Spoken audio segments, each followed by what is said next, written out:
Hello, welcome back to my channel. इस video में हम अपनी स्टैटिक वेबसाइट को रेंडर के थ्रू फ्री में डिप्लॉय करेंगे।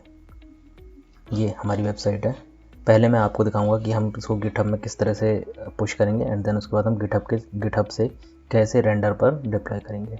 तो चलिए सबसे पहले चलते हैं गिटहब अपना अकाउंट पर। हमने गिटहब पे एक रेपो बना ली है। उस रेपो के अंदर हमने फैशन नाम दिया है, फैशन हमारी।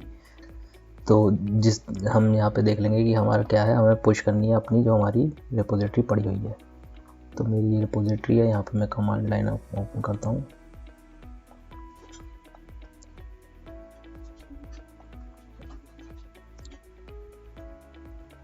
सबसे पहले मैं करूँगा गेट इनिट।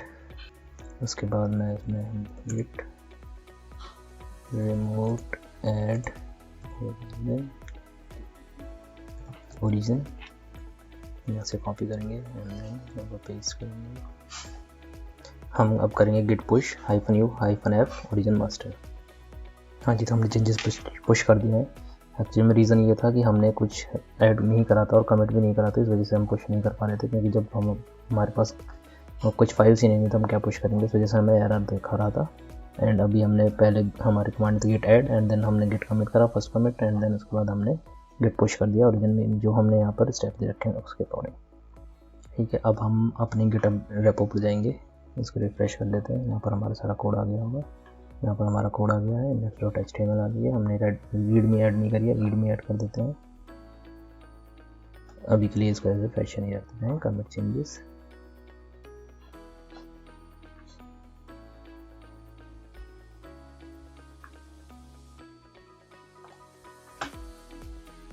रीड में आ गया हमारे, इसको हम बाद में एडिट कर देंगे। अभी के लिए मैं आपको दिखाता हूँ कि हम इसको रेंडर पर कैसे डिप्लॉय करेंगे। लेंगे एंड देन हम अपने रेंडर पर जाएंगे। रेंडर पर मैंने पहले ही एक और वेबसाइट होस्ट कर रखी है, मैं आपको दूसरी होस्ट करूँगा। आप यहाँ पर लॉगिन कर लेंगे अपने जीमेल अकाउंट से। आप यहाँ पर लॉगिन कर लेंगे अपने गिटहब अकाउंट से and then new static site web services. Static और वेब में डिफरेंस क्या है कि जब भी आपको कोई नॉर्मल स्टैटिक साइट डिप्लॉय करनी है तो आप स्टैटिक यूज़ करेंगे, और अगर आपको कोई डायनेमिक वेबसाइट डिप्लॉय करनी है तो आप वेब सर्विस यूज़ करेंगे। इस वीडियो में मैं आपको स्टैटिक करके दिखाता हूँ, अगली वीडियो में हम एक नॉर्मल डायनेमिक वेबसाइट डिप्लॉय करेंगे।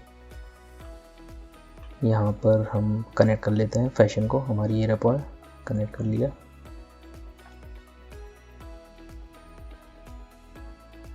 हम कुछ नेम दे देते हैं, हम फैशन ही नाम दे देते हैं इसका।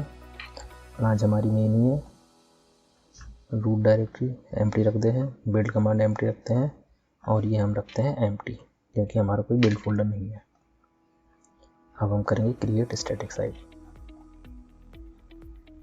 ये टोटली फ्री है। अगर आपके पास डोमेन है तो आप उसको डोमेन अपना ऐड कर सकते हैं, बट अभी मैं विदाउट डोमेन के आपको दिखा रहा हूँ किस तरह से हमारी साइट दिखेगी डिप्लॉय होने के बाद। अब ये पूरा डिप्लॉयमेंट का प्रोसेस है, ये कुछ मुश्किल से 2 या 3 मिनट में कंप्लीट हो जाएगा। एंड देन उसके बाद आप इस यूआरएल के थ्रू अपना वेबसाइट को देख सकते हैं।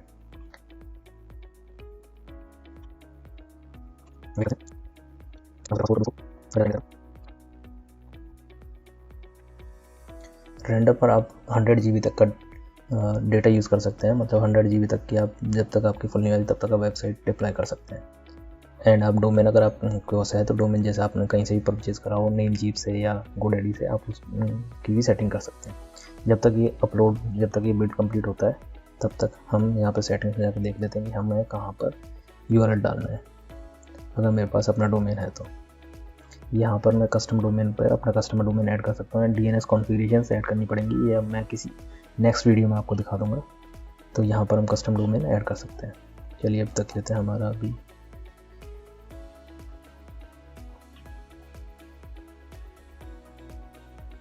ये डिप्लॉय हो चुकी है। Your site is live. हमारे यूआरएल पर हम क्लिक करके देखते हैं हमारी साइट चल रही है कि नहीं चल रही है। And yes, this is our site. ये कि हमारी जैसी साइट थी बिल्कुल ऐसी एज इट इज़ चल रही है।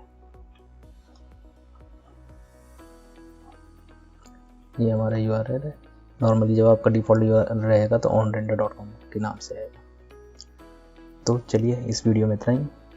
नेक्स्ट वीडियो में मिलते हैं, एक नई डायनेमिक वेबसाइट को डिप्लॉय करेंगे।